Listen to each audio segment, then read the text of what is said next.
Donc bonsoir, Séverine Gilles, vous êtes la présidente du MPE 13, qui est une association de parents d'élèves indépendante, donc non affiliée à une des fédérations, voilà, à laquelle vous me disiez en préparant cette soirée, une centaine d'écoles sur des écoles publiques de Marseille sont affiliées.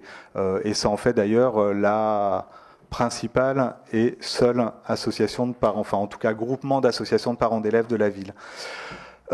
Nicolas, vous êtes Steinfeld, vous êtes membre du collectif des écoles de Marseille, qui est un collectif qui s'est monté à la suite du drame de la rue d'Aubagne.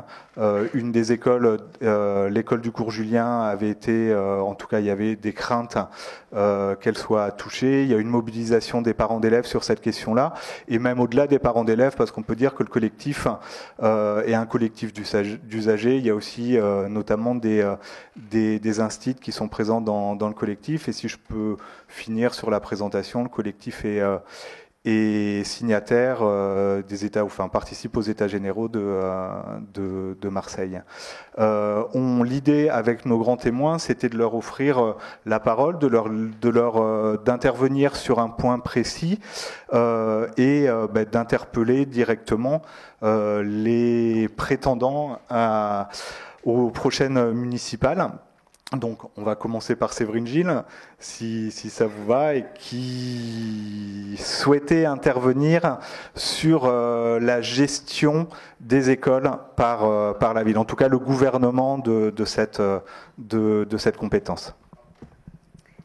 Alors, j'ai 1 minute 30 pour présenter mon sujet, ce qui est très court. Je vais demander de couper le temps. Je vais juste faire une remarque. Parce que je vais avoir un peu la voix qui tremble, mais je suis un peu émue. J'ai été un peu choquée par ce que j'ai entendu ce soir. Je suis une mère de famille avant tout. J'ai des enfants qui fréquentent l'école publique. Je suis engagée sur le terrain depuis 15 ans. Je ne suis pas là pour faire de la politique politicienne. Je suis là pour parler de réalité. Et j'ai entendu des propos déconnectés qui me choquent. Parce que je vais rafraîchir la mémoire peut-être de certains, et sûrement la vôtre, effectivement. Je pense que vous avez oublié que des parents d'élèves des écoles du 8e manifestent régulièrement dans votre mairie pour des problèmes de locaux, de manque de personnel. École Sainte-Anne, vous pouvez mentir, hein, c'est pas un problème. Non. École Sainte-Anne. On va pas rentrer, s'il vous plaît. On va pas rentrer dans un dialogue. Je vais faire 30 secondes. Ça fait 1 minute. Je vais faire 30 secondes parce que j'ai été choquée en tant que parent. Simplement, il y a des parents qui aujourd'hui se battent au quotidien dans les quartiers comme dans le 8e, qui manifestent au quotidien et qui vont jusqu'aux mairies. Et aujourd'hui, qu'on parle que tout va bien, excusez-moi, ça me choque. Voilà. Donc, bien sûr, c'est pas vrai. Bien sûr, c'est faux. Bon, votre intervention... Donc, écoutez, je vais continuer mon propos juste en disant que, justement, on n'est pas ici venu, deuxième chose, en tant que témoin. On est avant tout des acteurs parce qu'on est des parents et qu'on fait partie de la communauté éducative et qu'on fait partie de la ville. On est des experts, et ça, il faut le reconnaître. On est aussi des experts parce qu'on est au quotidien dans les écoles, que nos enfants fréquentent les écoles et qu'on fait encore un peu confiance aux écoles puisqu'on y laisse nos enfants qui sont quand même juste un peu importants pour nous. On est usagers... On est usager d'un service public et cette expertise d'usage, personne ne peut nous l'enlever. Et c'est à ce titre qu'on va parler au nom, en tous les cas, des parents d'élèves et d'MPE 13. Et on sait très bien ce qui se passe dans les écoles. Maintenant, on peut nous traiter de menteurs à votre guise. Le choix qui nous interpelle, le sujet qui nous interpelle, c'est celui de la gestion municipale concernant les écoles. Nous avons un pouvoir et un seul, un décideur et un seul, une mairie et une seule, qui pensent tout savoir, tout gérer et tout décider. On en voit le résultat. Impossible de savoir à la mairie l'état exact des bâtiments des écoles, puisque on nous parle là encore ce soir d'un audit qui doit avoir lieu. Ça fait, comme je l'ai dit précédemment, 15 ans que je suis engagée auprès des écoles. Ça n'a pas été un choix, ça a été un peu une obligation. Quand j'ai vu l'état dans lequel étaient les écoles, je m'y suis intéressée et je me suis engagée sur ce sujet-là. On ne connaît pas le nombre d'écoles qu'on a à entretenir. De 444, on passe à 470. On ne sait pas les priorités qui sont à mener. On ne sait pas, quand une école n'est plus en capacité d'accueillir le nombre d'enfants suffisant, on n'a pas assez de classes. On ne sait pas qu'on a des travaux à faire à la rentrée pour pouvoir, quand il y a une ouverture de classe, pouvoir accueillir correctement les enfants, ce qui fait que à l'école de la Batarelle, cette année, au mois de septembre, ce sont les parents qui sont rentrés dans l'école et qui ont fait le nettoyage et qui ont préparé la classe et qui ont mis le mobilier et qui ont tout fait pour que les enfants puissent avoir une rentrée correcte. Et là, on attend toujours.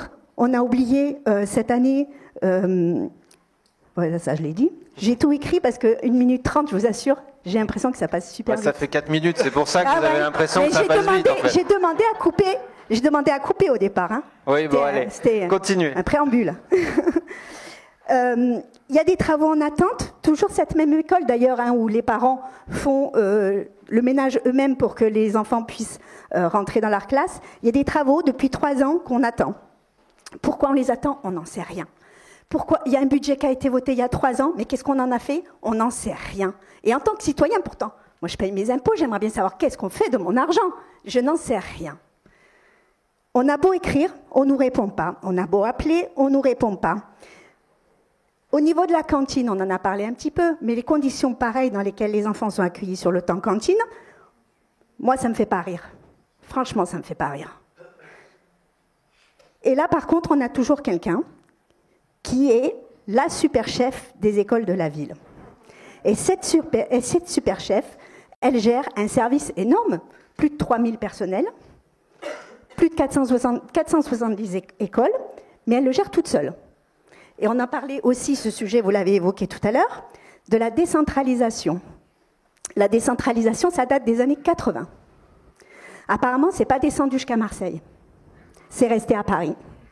Aujourd'hui, dans toutes les grandes villes du monde, on est en mode participatif. On a déplacé les pouvoirs de décision au plus proche du terrain pour répondre aux vrais besoins des habitants. On travaille en commission, avec autant d'experts d'usage que d'experts techniques, justement pour assurer un partage des compétences et des savoirs.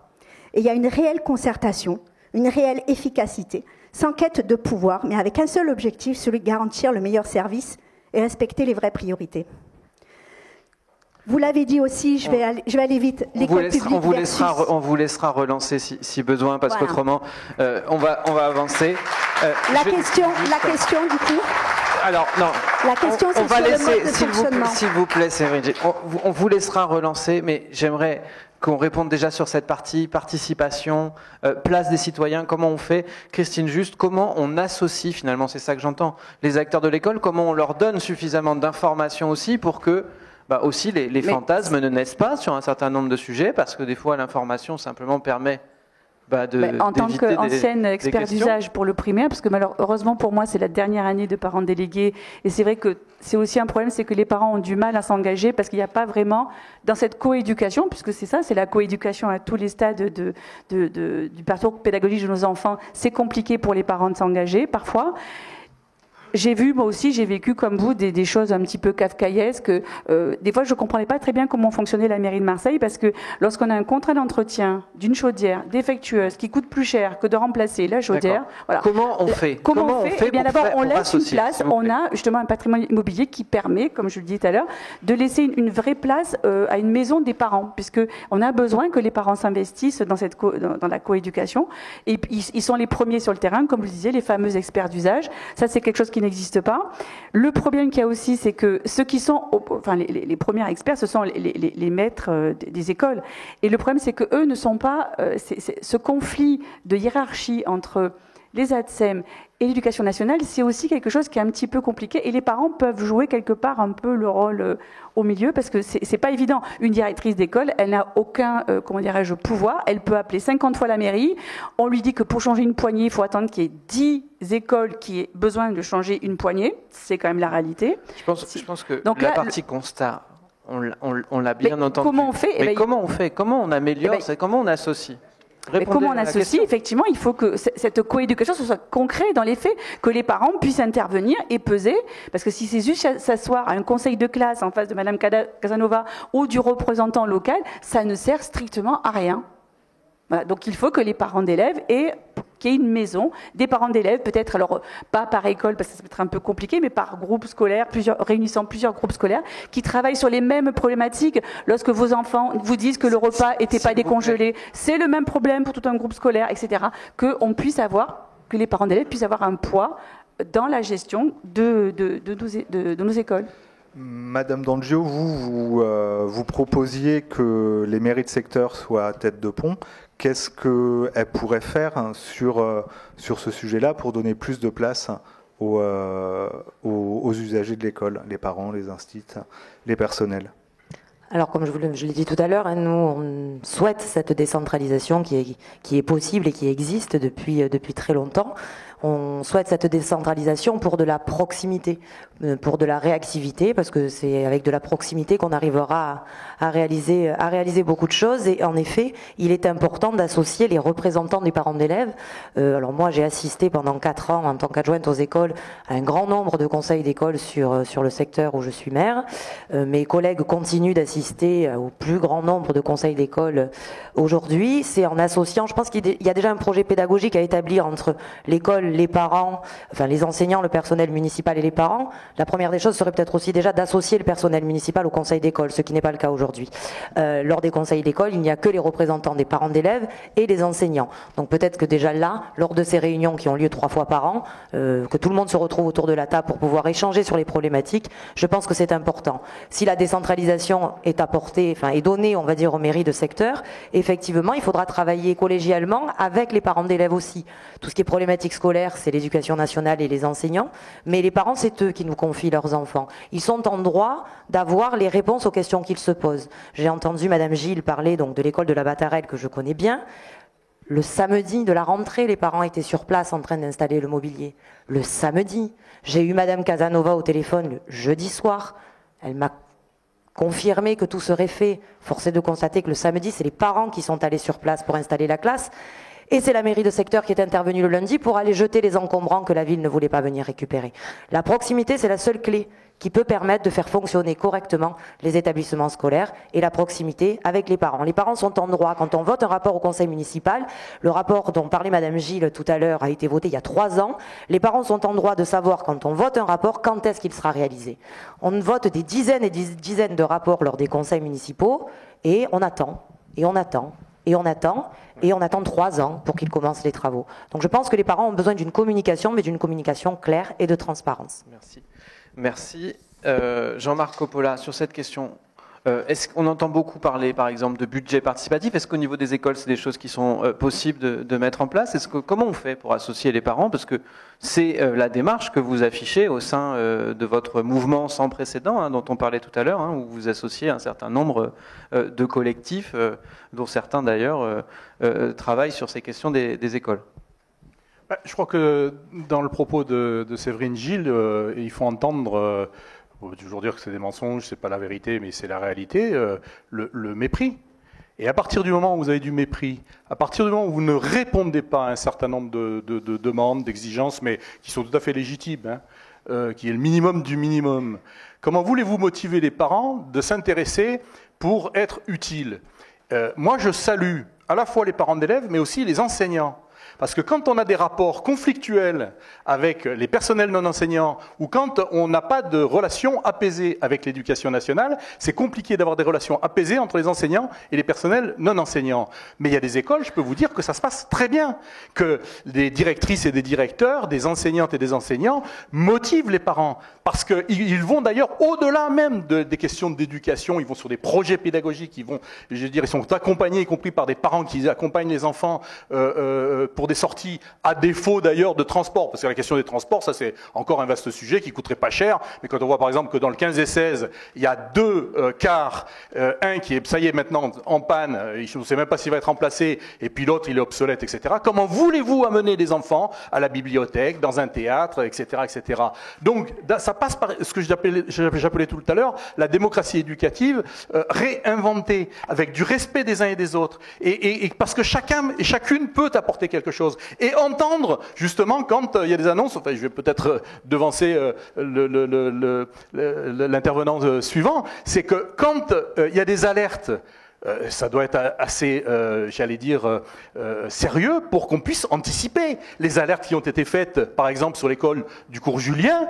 Ça aurait mérité effectivement qu'on anticipe dès la fin de l'année scolaire précédente, dès le début de l'été. J'y étais confronté, moi, justement, avec des lycées, etc., pour ne pas avoir à dire aux parents, aux enseignants, au personnel enseignant, 8 jours avant l'ouverture de la rentrée, vous êtes délocalisé dans l'école, à l'école du Rouet. C'est impensable. Ça s'appelle du mépris. Le mépris, c'est pas simplement ne pas répondre, c'est avoir ce type d'acte à l'encontre des gens. Et à partir de ce moment-là, effectivement, c'est difficile de les motiver pour les intéresser. Mais je peux vous dire que ceux qui s'intéressent, eh bien, justement, ils essayent de parer les carences de la collectivité, et c'est pas normal. Je vais donner la parole à Yves Morenne. Transparence de l'information. J'ai pas répondu au budget participatif parce que non, juste 30 ça ira. Parce que on va laisser la parole à Yves Morenne, s'il vous plaît. Vous êtes vraiment très en avance sur Marco Polo, je vous promets. Cathy Racon-Bouzon a du retard aussi. Je ne suis pas favorable à décentraliser la gestion des écoles dans les mairies de secteur. Ça risque d'accroître les inégalités qui existent. Or, je pense que déjà il y a assez d'inégalités comme ça, et je crois que c'est à l'échelle de la ville qu'il faut. On a compris. Non, mais c'est très important. Oui, ça ne signifie pas que la réactivité pour intervenir dans les écoles, elle puisse pas être justement inciter, décentraliser, mais pas la gestion des écoles à l'échelle des mairies de secteur, sinon on va avoir 8 gestions différentes à l'échelle de la ville. Yves Morenne, alors j'aimerais... On ne peut pas laisser Yves Morenne en permanence dans la position de terminer les questions. Donc voilà. Donc juste, et on vous donne la parole après, bien évidemment. Non, simplement. Alors, pardon. Allez-y, pardon. Oui. Non, simplement. Alors, transparence. Ça, vous êtes interpellé là-dessus. Des informations d'abord. Nous, en tant que journalistes, on est aussi bien placés pour savoir que obtenir une information claire et précise. Vous êtes bien placé pour savoir que chaque fois que vous me téléphonez, je vous réponds, non? Tout à fait. Merci. Mais vous comprendrez aussi qu'on ne vous interroge pas sur toutes les écoles de la ville. Vous êtes maire de... Non mais moi j'ai aucun problème. Vous êtes là. Moi j'ai comme interlocuteur toutes les personnes qui sont ici ce soir. J'ai aucun problème. Et Mars Actu s'attache à donner la parole à tout le monde, et y compris et surtout même à essayer d'aller chercher l'information à la source quand il s'agit d'un problème municipal. Néanmoins, il est parfois difficile d'obtenir des informations pour nous comme pour les parents d'élèves. Comment est-ce que vous reconnaissez une lacune à cet endroit-là? Est-ce qu'il y a une possibilité de faire mieux? Alors, même les élus, même les mairies de secteur commentent, mais est-ce que vous dites on peut faire mieux? Effectivement, on peut être plus transparent ou en tout cas plus efficace dans la transmission d'informations et la communication. On peut toujours faire mieux, on peut être plus efficace, on peut être plus transparent, sûrement, et il y a certainement des moyens plus modernes d'améliorer les choses. Simplement, moi, je peux parler dans mon rôle en tant que maire des 6e et 8e arrondissements. Avec mes élus, il y en a 2 ici, mon adjointe aux écoles, on est tous les jours, toutes les semaines dans les écoles. On échange avec les parents, on échange avec le personnel municipal, on échange avec les directeurs. Ça ne veut pas dire qu'il n'y a pas de problème, mais ça veut dire qu'on discute tellement que les problèmes ont fini par les régler. Et je n'ai jamais eu, on va venir ensuite sur l'école du cours Julien, mais j'attendais que monsieur s'exprime pour répondre, parce qu'il doit mieux connaître le dossier que monsieur Coppola. On discute tous les jours et on règle les problèmes. Et je maintiens, même si je suis extrêmement minoritaire dans cette salle et que Madame Gilles sera beaucoup plus applaudie que moi, que ce qu'elle a dit à propos de l'école de Sainte-Anne n'est pas exact. Il n'y a pas des manifestations tous les jours à la mairie des 6e et 8e arrondissements. Il y a eu une fois une visite des parents que j'ai reçue. J'étais encore avant la rentrée à l'école de Sainte-Anne avec Madame Coll. Les travaux ont été diligentés en temps et en heure et tout se passe parfaitement bien dans cette école-là. Et j'ai pas de manifestation tous les jours. C'était purement et simplement une contre-vérité. Quant à la décentralisation, rapidement, Yves Morenne. C'est pas la peine ni d'applaudir ni de huer, ça me fera pas changer d'avis ni dans un sens ni dans un autre. Merci. Et puis ça sert à rien, ça fait perdre du temps au débat. Sur la décentralisation, ma position est entre les deux. Oui, c'est normal que je sois entre le Front National et l'extrême gauche, c'est normal. Je considère qu'on ne peut pas tout décentraliser aux mairies de secteur pour des raisons approchantes de ce qu'a dit Jean-Marc Coppola, et puis de complexité de gestion qui ne peuvent pas être assumées par les mairies de secteur. En revanche, et ça c'est mon expérience de maire de secteur qui me le fait dire, je pense qu'il faut décentraliser aux mairies de secteur une régie pour les petits travaux d'entretien quotidien dans les écoles, parce qu'on règle mieux de plus près. Et ça, si j'avais, moi, la main là-dessus avec une petite équipe de régie, je pourrais améliorer les choses dans les 6e et 8e arrondissements. Cathy Racon-Bouzon, sur cette question, transparence de l'information, association des parents à la vie et au fonctionnement des écoles. Donc je voudrais revenir sur ce point-là, justement, sur le déficit de communication, le manque de fluidité de communication de la ville de Marseille avec les parents, mais aussi avec le personnel enseignant et les directeurs d'école. L'exemple de l'école du cours Julien est assez frappant. Alors après, je peux comprendre que ce qu'ils ont découvert en faisant les travaux de la toiture ait pu être anticipé extrêmement en avant, mais enfin, ça fait un moment qu'on sait que l'école du cours Julien a des problèmes. Les parents ont reçu un courrier, me semble-t-il, le 23 août. L'inspection académique a été prévenue le 21 août. Donc c'est pour vous dire qu'il y a un déficit de communication pour les parents, mais aussi pour les équipes de l'éducation nationale. Et moi, il n'y a pas une journée où je ne suis pas sollicitée par un directeur d'école ou un enseignant qui m'a compris mon rôle de médiateur ou de facilitateur que j'ai essayé de me donner depuis que j'ai été élue sur cette question des écoles, et qui me sollicite pour faire le lien avec la ville de Marseille, avec Madame Casanova, parce que des demandes ont été faites et qu'elles n'aboutissent pas, qu'elles ne sont pas entendues et qu'on ne répond pas. Je pense qu'il y a un problème flagrant d'organisation de l'équipe municipale, sur probablement plein de domaines, mais sur celui des écoles, c'est extrêmement flagrant. Il y a des personnels techniques qui sont extrêmement compétents. Le directeur des services de l'éducation, par exemple, est extrêmement compétent. Mais ils ne sont pas assez nombreux. Et on manque de vision politique extrêmement forte sur le rôle de la municipalité dans l'éducation des enfants. On parlait de décentralisation tout à l'heure. Évidemment, l'éducation nationale se préoccupe et construit tout ce qui se passe à l'intérieur de la classe. Mais la compétence de la mairie, c'est pas que l'entretien des écoles. C'est la prise en compte de tous les temps de l'enfant, d'un programme, d'un projet périscolaire, d'un accompagnement scolaire pour des enfants qui sont en difficulté. Toute cette dimension-là dont on n'a pas encore parlé, ça se co-construit avec l'éducation nationale, avec l'État, et c'est une responsabilité de la municipalité. Et la ville est extrêmement en retard là-dessus. D'accord. On va passer au deuxième grand témoin. Merci beaucoup. Avant, je vous rappelle que le chapeau que Benoît Gilles tient, le chapeau pour d'éventuelles questions pour la dernière partie de cette soirée. Nicolas Steinfeld, vous intervenez au nom du collectif des écoles de Marseille, donc qui rassemble, je le rappelle, des parents d'élèves, des usagers, des instituts, donc des usagers de l'école à Marseille.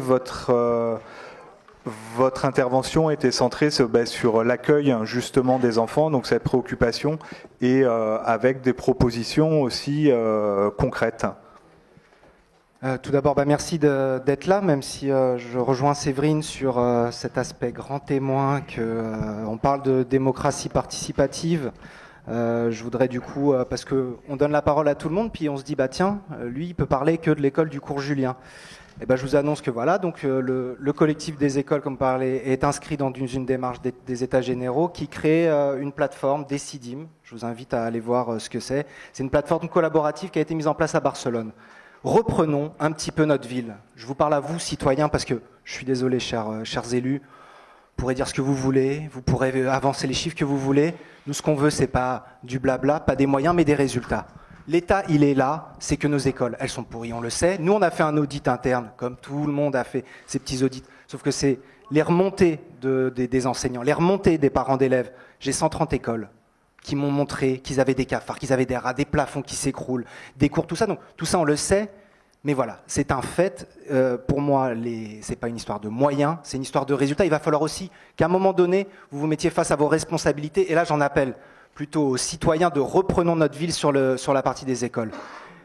La mairie est défaillante, pourquoi on l'attaque pas en justice ? Je suis désolé, c'est un droit. L'éducation est un droit, et à partir du moment où on parle sécurité, où on parle hygiène, où on parle danger pour mes enfants, pour les vôtres, c'est de la maltraitance. Non, parce que voilà, nous sommes sur un problème de maltraitance. La maltraitance, ça s'attaque. La maltraitance, on ne rigole pas avec ça, et j'en appelle à la mairie actuelle, mais aussi aux autres qui vont se présenter. On sera là aussi après, et il faudra assumer cette chose-là. Que si, quels que soient les moyens que vous mettez en place, quelque part, je m'en fiche. Et on s'en fiche. Nous, on veut des résultats, on veut que les choses changent. Et du coup, si ça ne change pas, c'est que vous assumez cette maltraitance et que vous la continuez. Donc j'en viens à Decidim, voilà, plateforme collaborative. Vous allez sur le site nous.marseillais.es.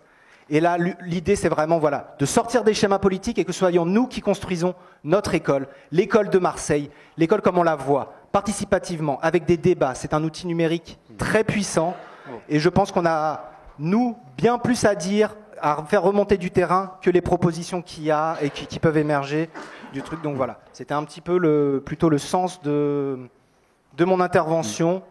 Voilà, les droits de l'enfant, la maltraitance et des résultats. Alors, merci. On va peut-être commencer par vous, Katira Cambouzon. Est-ce que, dans la foulée de cette question-là, est-ce que, pour vous, les écoles seront le baromètre de la réussite d'une future municipalité? Est-ce que, comme l'a dit Jean-Marc Coppola au début, pour vous, c'est le sujet numéro 1? Est-ce qu'on est ce soir face au principal sujet sur lequel il faudra des résultats? Évidemment oui, c'est l'enjeu majeur à la fois de cette élection municipale, mais surtout des 6 prochaines années pour Marseille, pour se remettre à niveau des autres grandes villes de France, éventuellement innover, on pourrait être les premiers à proposer aussi des choses. C'est un territoire expérimental assez fort sur cette ville de Marseille par rapport à son paysage. Ce qu'on n'a pas dit en préambule, c'est quand même que on a un parc scolaire qui est hors norme en France, qui est XXL par rapport au reste de la France. On a 2 fois plus d'écoles et 2 fois plus d'élèves dans le premier degré que la ville de Lyon, par exemple. La moitié des élèves et la moitié des écoles sont en zone d'éducation prioritaire. Donc ce sont des problématiques qui sont lourdes, compliquées à gérer. Il ne faut pas non plus se voiler la face. C'est une mission qui est extrêmement compliquée à améliorer. Mais c'est fondamental parce que l'école, c'est là où se situe notre promesse de tous les élus, notre promesse d'émancipation. Et c'est là où se situent les conditions de réussite de la cohésion sociale. Et donc si on loupe ça à Marseille, on en paiera des conséquences extrêmement lourdes pour la ville. Donc c'est effectivement l'enjeu prioritaire pour moi à mes yeux. Merci. Sandrine Dangiot, quand on vous dit l'expertise, c'est pas les candidats aux élections qui l'ont, ce sont les parents d'élèves. 130 écoles, ça vous avez dit tout à l'heure? C'est pas 130 écoles, c'est le nombre d'écoles. Nous on a voulu que vous représentez ou vous avez des représentants. Je suis pas là pour représenter des écoles. Nous on a fait, on était des parents d'élèves qui avions des problèmes dans nos écoles, certains dans le 3e, certains en centre-ville. Ça touche tout Marseille. Nous, ce qu'on a voulu savoir, c'est d'accord, les écoles sont dans un sale état, combien et dans quel état véritablement, parce que les audits actuels passés sont très opaques. Donc on n'a pas, c'est pas quelque chose de technique, mais voilà, on a eu des retours. Donc ça, c'est une chose. Nous, ce qu'on dit, c'est que maintenant, il faut aller au-delà de ça et de dire, c'est à nous de construire une charte des écoles, de dire qu'est-ce que doit être une école, qu'est-ce que nous, on impose et comment on met en exergue le droit de nos enfants d'être dans une école digne, d'être dans une école tout simplement où ils peuvent étudier dans de bonnes conditions, mais aussi les enseignants. Et là, j'en appelle aussi à l'État dans un second temps, parce que c'est pas normal que l'État laisse ses salariés dans des conditions de travail aussi déplorables. Demain, il y a une usine qui est dégueulasse. Oui. Le patron, il a des problèmes. On va rester sur cette question de la charte, si vous voulez bien, parce que je pense que c'est une question hyper intéressante.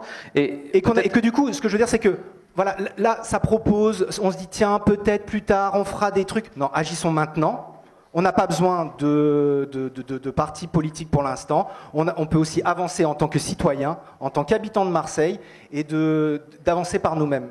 Donc voilà, il y a cette plateforme collaborative qui se crée, qui est montée depuis quelques jours et qui va permettre à chacun d'apporter sa pierre, de participer au débat. Ça on l'a entendu tout à l'heure, mais le but c'est, c'est que cette charte elle soit signée par les personnes qui sont là ce soir. Donc est-ce que vous êtes prête, Sandrine Dangiot, parce que j'ai essayé quand même de donner la parole à Mme Dangiot, donc cette fois-ci je vais y arriver, est-ce que vous êtes prête à contractualiser avec des citoyens d'une certaine manière, à dire je m'engage et à avoir ce contre-pouvoir citoyen? Comment vous voyez cette relation? Est-ce que c'est votre vision de la démocratie municipale, ou est-ce que vous pensez que finalement c'est simplement une volonté politique qui va pouvoir changer la façon de faire pour les écoles marseillaises?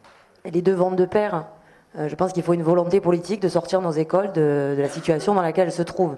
C'est les politiques qui aujourd'hui, c'est le maire de Marseille qui aujourd'hui a la responsabilité des écoles donc des 470 écoles marseillaises. Donc il faut une volonté derrière de remettre les écoles en ordre de marche. La deuxième ville de France se doit d'avoir des écoles dignes de ce nom. Mais en effet, il faut également travailler avec les parents qui sont c'est eux qui mènent nos enfants à l'école, c'est eux qui nous les confient, c'est eux qui les confient à la ville de Marseille. Donc il faut travailler ensemble pour faire avancer Marseille. Je vous l'ai dit tout à l'heure, et je rejoins monsieur ce qu'il disait tout à l'heure sur le fait que les paroles ça suffit. Les beaux panneaux qui sont accrochés devant nos écoles depuis 3 ans et qui sont d'ailleurs changés chaque année et qui doivent coûter de l'argent à la municipalité, qui annonce qu'on modernise nos écoles, à aujourd'hui, excusez-moi, mais montrez-moi l'école qui est moderne à Marseille, moi j'en connais pas. Même les écoles qui ont été construites il y a 2 ans, je prends l'école donc de Sainte-Marthe que je connais le mieux, il y a des problèmes dans l'école. On a construit l'école de la Busserine un petit peu avant, il manquait le préau. Tout est fait en dépit du bon sens. Je pense qu'il faut se mettre autour d'une table et en effet, il faut prendre tout en considération. Est-ce que vous êtes prête à contractualiser sur des engagements qui seraient publics, signés, etc. Est-ce que c'est quelque chose qui vous parle comme système? Travailler avec les habitants, avec les Marseillais, oui, c'est quelque chose qui me parle. Après, le contenu de la charte, malheureusement, je ne la connais pas. Donc, elle est en élaboration. J'en prendrai connaissance, bien évidemment, mais je pense que sur ce genre de document, il faut aussi travailler en commun. Je pense que les idées des parents d'élèves sont importantes. Moi, je suis une maman aussi, donc je suis élue, certes, mais je suis avant tout une maman. Et donc, je pense qu'il y a des bonnes idées partout, mais qu'il faut s'asseoir autour d'une table pour les mettre sur un papier. Et à ce moment-là, on fera de Marseille une ville digne de ce nom, avec des écoles dignes d'accueillir nos enfants en toute sécurité.